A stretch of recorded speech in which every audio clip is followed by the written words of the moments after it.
अस्सलाम वालेकुम गाइस की हाल है जी। ਤੁਹਾਨੂੰ ਸਾਰਿਆਂ ਨੂੰ ਰਾਣੇ ਦਾ ਸਲਾਮ। ਤੇ ਰਾਣਾ ਚੱਲਾ ਜਨਾਬ ਹੁਣ ਆਪਣੀ ਦਵਾਈ ਲੈਣ ਲਈ ਇਸ ਟਾਈਮ। ਤੇ ਮੈਂ ਸੋਚਿਆ ਕਿ ਚਲੋ ਤੁਹਾਡੇ ਨਾਲ ਥੋੜੀ ਜਿਹੀ ਗੱਪਸ਼ਪ ਲਾ ਲਈਏ। ਠੀਕ ਹੈ ਜੀ, ਚੱਲ ਜਲਦੀ ਨਿਕਲ ਜਾ, ਹੁਣ ਤਿਆਰ ਹੋ ਜਾ। ਇੱਕ ਤੇ ਬਾਹਰ ਨਿਕਲਣ ਲੱਗਿਆ ਵੀ 3600 ਜਿਹੜੇ ਨੇ ਬੁੱਢੀਆਂ ਦੇ ਕੰਮ ਹੁੰਦੇ ਨੇ।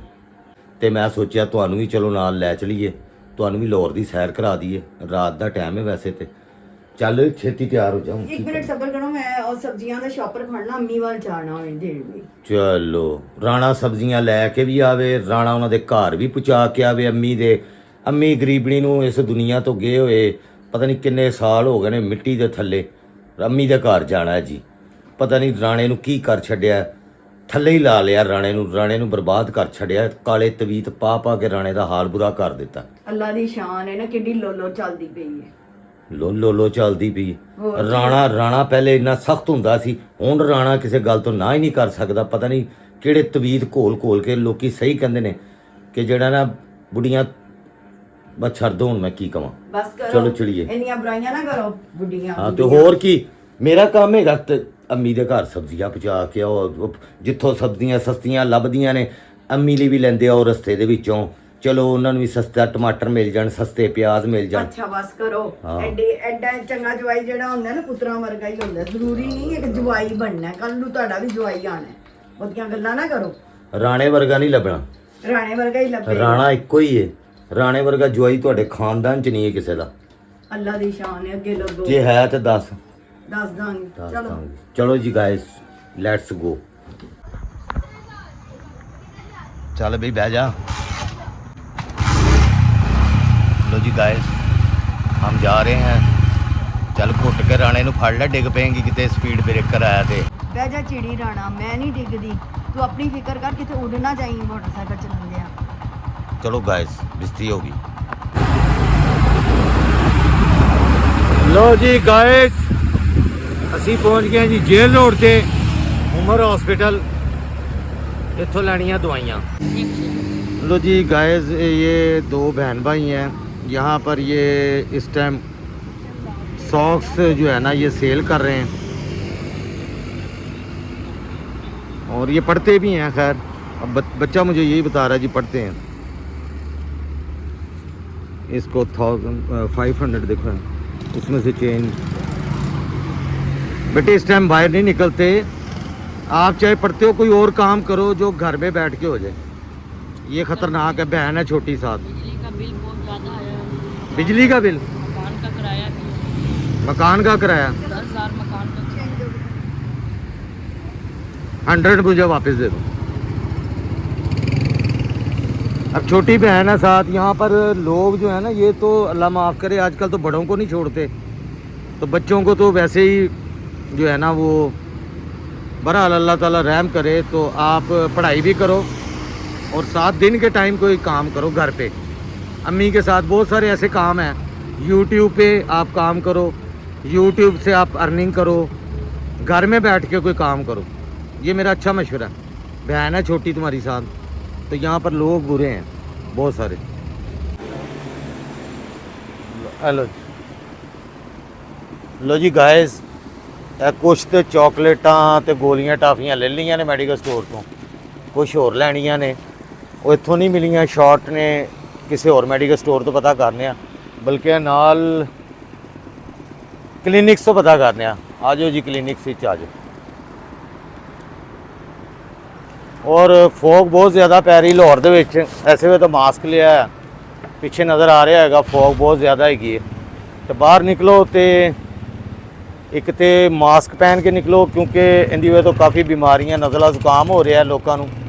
और अखां दे विच मिर्चां भी लगदियां बहुत ज़्यादा। पिछे जिहड़ा तुसीं देख रहे हो काफ़ी फॉग हैगी। किहड़ी है आइसक्रीम? ਇਹ ਸਾਹਮਣੇ ਜਿਹੜੀ ਹੈਗੀ ਹੈ ਵਧੀਆ ਆਈਸਕ੍ਰੀਮ। ये पता किन्ने दी है? ਕਿੰਨੇ ਦੀ ਹੈ? राणा बीमार होया पे, तेनू आइसक्रीमां दे नशे चढ़े पे ने। ਇੰਨਾ ਅੱਛਾ ਮੌਸਮ ਹੈ, ਥੋੜੀ ਥੋੜੀ ਹਲਕੀ ਹਲਕੀ ਸਰਦੀ ਪੈ ਰਹੀ ਹੈ, ਤੇ ਇਸ ਮੌਸਮ 'ਚ ਆਈਸਕ੍ਰੀਮ ਖਾਣਾ ਹੋ ਜਾਂਦਾ। ਗਰਮੀਆਂ 'ਚ ਇੰਜਮੈਂਟ ਹੋ ਜਾਂਦੀ, ਤੁਹਾਡੇ ਬਹਾਨੇ ਨਹੀਂ ਮੁੱਕਦੇ। ਸਿੱਧੀ ਤਰ੍ਹਾਂ ਕਹੋਗੇ ਮਹਿੰਗੀ ਆਈਸਕ੍ਰੀਮ ਹੈ ਤੇ ਨਹੀਂ ਖਾਣੀ, ਬਾਹਰ ਤੇ ਇਸਰੇ ਲੈ ਜਾ ਕੇ ਖਾਓ। ਗੱਲਾਂ ਨਾ ਹੋਤੀਆਂ ਕਰਿਆ ਕਰੋ। उतो 10 रुपए वाली ना कोन इज्जत दे नाल खा ते घर चल। ਅੱਲਾ ਦੀ ਸ਼ਾਨ। ਇਹਨਾਂ ਛਿਆਵਾਂ ਜਿਹੜੀਆਂ ਨੇ ਨਾ ਰਾਣੇ ਨੂੰ ਬਿਮਾਰ ਕਰ ਦਿੱਤਾ। ਹਾਂਜੀ ਚੱਲ ਉੱਥੇ ਇਛਰੇ ਤੈਨੂੰ ਕੌਣ ਖਵਾਉਣਾ ਦੱਸ। ਚਲੋ ਉੱਥੇ ਲੈ ਕੇ। ਲੋ ਜੀ ਗਾਇਜ਼, ਅਸੀਂ ਦਵਾਈਆਂ ਲੈ ਕੇ ਆ ਗਏ ਹਾਂ ਘਰ, ਤੇ ਤੁਹਾਨੂੰ ਪਤਾ ਫਿਰ ਭੁੱਖ ਲੱਗ ਜਾਂਦੀ, ਰਾਤ ਕਾਫੀ ਹੋ ਗਈ।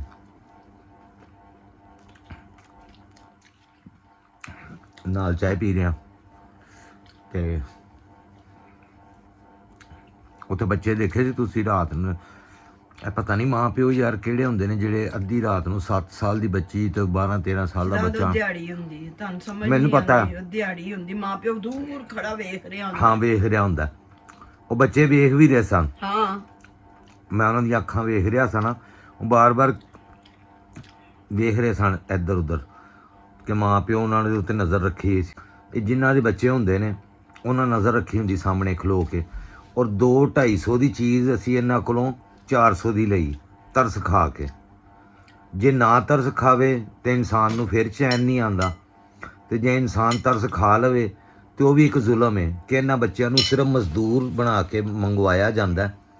ਇਹ ਜੁਰਾਬਾਂ ਵੇਚਣੀਆਂ, ਸਾਰਿਆਂ ਨੂੰ ਪਤਾ ਹੁੰਦਾ ਕਿ ਜੁਰਾਬਾਂ ਕਿਸੇ ਨੂੰ ਚਾਹੀਦੀਆਂ ਨਹੀਂ ਚਾਹੀਦੀਆਂ, ਉਹ ਸਿਰਫ ਇਸ ਕਰਕੇ ਲੈ ਲੈਂਦੇ ਨੇ ਕਿ ਯਾਰ ਬੱਚੇ ਅੱਧੀ ਰਾਤ ਨੂੰ ਖਲੋਤੇ ਨੇ ਵਿਚਾਰੇ, ਠੀਕ ਹੈ। ਉਹ 100 ਵਾਲੀ ਚੀਜ਼ ਜਿਹੜੀ ਉਹ 300-400 ਦੀ ਲੋਕੀ ਲੈ ਲੈਂਦੇ ਨੇ। ਇਹੀ ਜੁਰਾਬਾਂ ਦੇ ਅਸੀਂ 3 ਜੋੜੇ 150 ਦੇ ਲੈਣੇ ਹੁੰਦੇ ਆ। ਬਿਲਕੁਲ ਇਸ ਤਰ੍ਹਾਂ ਹੀ ਹੈ। ਹੁਣ ਅਸੀਂ 400 ਦੇ ਲੈਣੇ ਕਿਉਂ? ਕਿ ਬੱਚਿਆਂ ਨੇ ਕਿਹਾ ਜੀ ਮੈਂ ਪੜ੍ਹਨਾ ਵਾਂ, ਮੇਰੇ ਅੱਬੂ ਫੌਤ ਹੋ ਗਏ ਨੇ, ਤੇ ਇਹ ਸਭ ਸਟੋਰੀਆਂ ਜਿਹੜੀਆਂ ਉਹ ਸੁਣਾਉਣ ਡਿਆ ਸੀ। ਇਹ ਸਾਰਾ ਕੁਝ ਫੇਕ ਹੁੰਦਾ, ਸਾਨੂੰ ਵੀ ਪਤਾ ਵੀ ਇਹ ਫੇਕ ਹੈ, ਲੇਕਿਨ ਫਿਰ ਵੀ ਲੋਕ ਉਹਨਾਂ ਨੂੰ ਹੈਲਪ ਆਊਟ ਕਰਦੇ ਨੇ। ਲੇਕਿਨ ਜਿਹੜਾ ਅਸਲ ਹੱਕਦਾਰ ਹੁੰਦਾ ਨਾ, ਮੈਂ ਤੁਹਾਨੂੰ ਉਹ ਸਹੀ ਕਦੀ ਵੀ ਦੱਸਾਂ, ਨਹੀਂ ਮੰਗਦਾ, ਉਹ ਕਦੀ ਵੀ ਨਹੀਂ ਖਲੋ ਕੇ ਮੰਗਦਾ। ਉਹ ਆਪਣੇ ਬੱਚੇ ਨੂੰ, ਉਹਦਾ ਜ਼ਮੀਰ ਹੀ ਗਵਾਰਾ ਨਹੀਂ ਕਰੇਗਾ ਕਿ ਮੇਰਾ ਬੱਚਾ ਖਲੋ ਕੇ ਮੇਰੀ ਹੁੰਦੇ ਹੋਏ ਉਹ ਮੰਗੇ। ਕੋਈ ਨਾ ਮਾਂ ਨਾ ਪਿਓ, ਮਾਵਾਂ ਆਪ ਘਰਾਂ 'ਚ ਕੰਮ ਕਰ ਲੈਂਦੀਆਂ ਨੇ, ਮਜ਼ਦੂਰੀਆਂ ਕਰ ਲੈਂਦੀਆਂ ਨੇ, ਆਪਣੇ ਬੱਚਿਆਂ ਨੂੰ ਮੰਗਵਾਉਂਦੀਆਂ ਨਹੀਂ ਨੇ। ਸਾਡੇ ਮਹੱਲੇ ਦੇ ਵਿੱਚ ਨਹੀਂ ਸੀ ਉਹ ਬੱਚੀ ਜਿਹੜੀ ਬੇਵਾ ਹੋਈ ਸੀ ਜਵਾਨੀ ਜੀ, ਤੇ ਉਹਨੇ ਕਿੰਨੀ ਮਿਹਨਤ ਮੁਸ਼ੱਕਤ ਕਰਕੇ ਆਪਣੀ ਬੇਟੀਆਂ ਨੂੰ ਪੜਾਇਆ ਲਿਖਾਇਆ, ਸਾਰਾ ਕੁਝ ਕੀਤਾ। ਹਾਂਜੀ ਬਹੁਤ ਸਾਰੇ। ਉਹਨੇ ਤਾਂ ਕਿਸੇ ਕੋਲੋਂ ਨਹੀਂ ਮੰਗਿਆ, ਉਹਨੂੰ ਬਲਕਿ ਕਿਸੇ ਨੇ ਕਿਹਾ ਕਿ ਸਾਡੇ ਘਰ ਕੰਮ ਕਰਨ ਲਈ ਆਪਣੀ ਬੱਚੀ ਛੱਡ ਦੇ, ਤਾਂ ਉਹਨੇ ਕਿਹਾ ਸਵਾਲ ਨਹੀਂ ਪੈਦਾ ਹੁੰਦਾ। ਨਹੀਂ, ਜਵਾਨ ਬੱਚੀਆਂ ਦਾ ਕਿਸੇ ਦੇ ਘਰਾਂ 'ਚ ਛੱਡਣਾ ਹੀ ਨਹੀਂ ਚਾਹੀਦਾ ਕੰਮਾਂ ਲਈ। ਉਹਨੇ ਕਿਹਾ ਮੈਂ ਆਪਣੀ ਬੱਚੀਆਂ ਪੜਾਉਣੀਆਂ ਲੋ ਜੀ, ਨੇ। ਤੇ ਇਹ ਸੂਰਤ ਹਾਲ ਹੈ। ਮੇਰੀ ਕੋਸ਼ਿਸ਼ ਹੁੰਦੀ ਹੈ ਕਿ ਜਿਹੜਾ ਹੱਕਦਾਰ ਹੈ ਨਾ ਘਰਾਂ 'ਚ, ਜਿਹੜੇ ਲੋਕ ਬੈਠੇ ਨੇ ਭੈਣਾਂ ਮਾਵਾਂ, ਉਹਨਾਂ ਨੂੰ ਮੈਂ ਸਪੋਰਟ ਕਰਾਂ ਇਸ ਚੈਨਲ ਦੇ ਜ਼ਰੀਏ। ਇਹੋ ਜਿਹੇ ਬੱਚਿਆਂ ਨੂੰ ਮੈਂ ਪ੍ਰਮੋਟ ਨਹੀਂ ਕਰਦਾ ਹੈਗਾ। ਉਹ ਮੇਰੀ ਵਾਈਫ ਦਾ ਥੋੜ੍ਹਾ ਜਿਹਾ ਦਿਲ ਪਿਘਲ ਜਾਂਦਾ ਵੇ, ਕੋਈ ਬਜ਼ੁਰਗ ਸੜਕ 'ਤੇ ਖੜਾ ਹੋਵੇ, ਕੋਈ ਚੀਜ਼ ਵੇਚ ਰਿਹਾ ਹੋਵੇ, ਤੇ ਉਹ ਬਹੁਤ ਜ਼ਿਆਦਾ ਫਿਰ ਹੋ ਜਾਂਦੀ ਹੈ। ਉਹ ਕਹਿੰਦੀ ਮੋਟਰਸਾਈਕਲ ਵਾਪਸ ਕਰੋ, ਉਹ ਪਤਾ ਨਹੀਂ ਕਿਸ ਵਾਸਤੇ ਖਲੋਤੇ ਨੇ ਬਾਬਾ ਜੀ, ਇਸ ਤਰ੍ਹਾਂ ਹੁੰਦਾ। ਤੇ ਲੇਕਿਨ ਅਸਲ ਜਿਹੜੇ ਯਾਨੀ ਹੱਕਦਾਰ ਨੇ ਨਾ, ਉਹ ਇਸ ਤਰ੍ਹਾਂ ਸੜਕਾਂ 'ਤੇ ਨਹੀਂ ਖਲੋ ਕੇ ਮੰਗਦੇ, ਉਹ ਘਰਾਂ 'ਚ ਕੋਈ ਕੋਸ਼ਿਸ਼ ਕਰਦੇ ਨੇ। ਜਿਵੇਂ ਅਸੀਂ ਲੋਕ ਵੀ ਸਫੇਦ ਪੋਸ਼ ਹੀ ਗਏ, ਅਸੀਂ ਪਤਾ ਨਹੀਂ ਕੀ ਕਰਦੇ ਫਿਰਨੇ ਆ, ਮਿਹਨਤ ਕਰਦੇ ਫਿਰਨੇ ਆਪਣੇ ਬੱਚਿਆਂ ਲਈ। ਸਾਡੇ ਬੱਚੇ ਸਾਰੀ ਖੁਦ ਦੁਨੀਆ ਮਿਹਨਤ ਕਰ ਰਹੇ ਨੇ ਆਪਣੀ ਪੜ੍ਹਾਈ ਨੂੰ। ਸਾਰੀ ਦੁਨੀਆ, ਉਹ ਵੀ ਉਹੀ ਨਾ, ਬੇਟੀ ਮੇਰੀ ਵੀ ਟਿਊਸ਼ਨਾਂ ਪੜ੍ਹਾਉਂਦੀ, ਬੇਟਾ ਮੇਰਾ ਵੀ ਇਸੇ ਤਰ੍ਹਾਂ ਕੰਮ ਜੋਬ ਛੋਟੀ ਮੋਟੀ ਕਰ ਰਿਹਾ ਵੇ ਆਪਣੀ ਪੜ੍ਹਾਈ ਨੂੰ ਕੰਪਲੀਟ ਕਰਨ ਵਾਸਤੇ, ਕਿ ਚਲੋ ਮਾਂ ਪਿਓ ਦੇ ਨਾਲ ਮੈਂ ਥੋੜ੍ਹਾ ਜਿਹਾ ਆਪਣਾ ਪਾਰਟੀਸਪੇਟ ਕਰਾਂ ਕਿ ਉਹਨਾਂ 'ਤੇ ਬੋਝ ਨਾ ਪਵੇ ਜ਼ਿਆਦਾ। ਬੱਚੇ ਜ਼ਿਆਦਾਤਰ ਬੱਚੇ ਇਸ ਤਰ੍ਹਾਂ ਹੀ ਕਰਦੇ ਹੈਗੇ ਨੇ ਕਿ ਯੂਨੀਵਰਸਿਟੀ ਲੈਵਲ 'ਤੇ ਜਦੋਂ ਜਾਂਦੇ ਨੇ, ਉਹ ਫਿਰ ਬੱਚਿਆਂ ਨੂੰ ਟਿਊਸ਼ਨਾਂ ਪੜ੍ਹਾ, ਇਹ ਕਰ ਉਹ ਕਰ, ਬੇਟੀ ਪਤਾ ਨਹੀਂ ਕੀ ਕੇਕ ਵੀ ਕਰ। ਤੇ ਬਣਾਉਂਦੀ ਹੈ ਨਾ। ਹਾਂਜੀ, ਲੇਕਿਨ ਹੁਣ ਕੀ ਕਹਿ ਸਕਨੇ ਆ। ਬਹਰਹਾਲ ਹੁਣ ਦਿਓ ਇਜਾਜ਼ਤ, ਤੁਹਾਡੇ ਨਾਲ ਕੱਲ੍ਹ ਮੁਲਾਕਾਤ ਹੁੰਦੀ ਹੈ, ਤੇ ਪੀਨੋ ਨਾਲ ਵੀ ਮੁਲਾਕਾਤ ਕਰਾਵਾਂਗਾ ਤੁਹਾਡੀ, ਠੀਕ ਹੈ ਜੀ।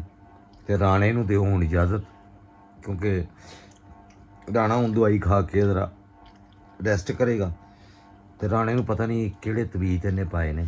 ਬਹਿ ਜਾ ਏ ਰਾਣਿਆ, ਐਡਾ ਤੂੰ ਰਾਣਾ ਡੁੱਬ ਗਿਆ ਤੇਰੇ ਰਜਵਾੜੇ, ਸਮਝ ਆਈ ਨਾ। ਰਾਣਾ ਉਹ ਰਾਣਾ ਰਿਹਾ ਹੀ ਨਹੀਂ, ਯਕੀਨ ਮੰਨੋ। ਰਾਣਾ ਚੁੱਗੀ ਬਸ ਕਰ ਦੇ, ਰਾਣਾ ਖਤਮ ਹੋ ਗਿਆ। ਮੇਰੇ ਚੈਨਲ ਨੂੰ ਸਬਸਕ੍ਰਾਈਬ ਕਰੋ, ਤੇ ਆਪਣੇ ਯਾਰਾਂ ਦੋਸਤਾਂ ਨੂੰ ਭੇਜੋ, ਭੈਣ ਭਰਾਵਾਂ ਨੂੰ ਭੇਜੋ। ਮੇਰੇ ਭੈਣ ਭਰਾਓ, ਤੁਹਾਡੇ ਲਈ ਦੁਆ ਕਰੀ ਦੀ, ਅੱਲਾਹ ਪਾਕ ਤੁਹਾਨੂੰ ਖੁਸ਼ ਰੱਖੇ, ਆਬਾਦ ਰੱਖੇ, ਤੁਹਾਡੇ ਰਿਜ਼ਕ ਦੀ ਬਰਕਤ ਦੇਵੇ। ਆਮੀਨ। ਜਿਹੜੇ ਬਿਮਾਰ ਨੇ ਅੱਲਾਹ ਪਾਕ ਉਹਨਾਂ ਨੂੰ ਸਿਹਤ ਤੰਦਰੁਸਤੀ ਦੇਵੇ, ਜਿਹੜੇ ਬੇ ਔਲਾਦ ਨੇ ਅੱਲਾਹ ਪਾਕ ਉਹਨਾਂ ਨੂੰ ਔਲਾਦ ਦੇਵੇ, ਜਿਨ੍ਹਾਂ ਕੋਲ ਰੋਜ਼ਗਾਰ ਨਹੀਂ ਅੱਲਾਹ ਪਾਕ ਉਹਨਾਂ ਨੂੰ ਰੋਜ਼ਗਾਰ ਦੇਵੇ। ਇਲਾਹੀ ਆਮੀਨ। ਔਰ ਬਿਮਾਰਾਂ ਲਈ ਖਾਸ ਤੌਰ ਤੇ ਦੁਆ ਹੈ ਕਿ ਅੱਲਾਹ ਪਾਕ ਸਭ ਨੂੰ ਸਿਹਤ ਤੰਦਰੁਸਤੀ ਦੇ। ਮੇਰੇ ਲਈ ਵੀ ਦੁਆ ਕਰਿਆ ਕਰੋ, ਮੈਂ ਵੀ ਬਹੁਤ ਬਿਮਾਰ ਰਹਿੰਦਾ ਵਾਂ, ਤੇ मैं हूं ना ਜਿਨ੍ਹਾਂ ਬੱਚੀਆਂ ਦੀਆਂ ਸ਼ਾਦੀਆਂ ਨਹੀਂ ਹੋਈਆਂ ਅੱਲਾਹ ਪਾਕ ਉਹਨਾਂ ਦੇ नेक ਨਸੀਬ ਕਰੇ कदर ਨਸੀਬ पाने वाले ਖੋਲੇ लोग मिले। ਹਾਂਜੀ सब तो अच्छी दुआ ਹਾਂਜੀ नेक नसीब और कदर पाने वाले ਹਾਂਜੀ ਜਿਹੋ ਜਿਹਾ ਮੈਂ ਤੈਨੂੰ ਲੱਭਿਆ ਵਾਂ अल्हम्दुलिल्लाह ਤੇਰੀ ਤੇ ਨਿਕਲੀ ਲਾਟਰੀ अल्हम्दुलिल्लाह। ਅੱਛਾ ਗਾਇਸ ਫਿਰ ਮਿਲਨੇ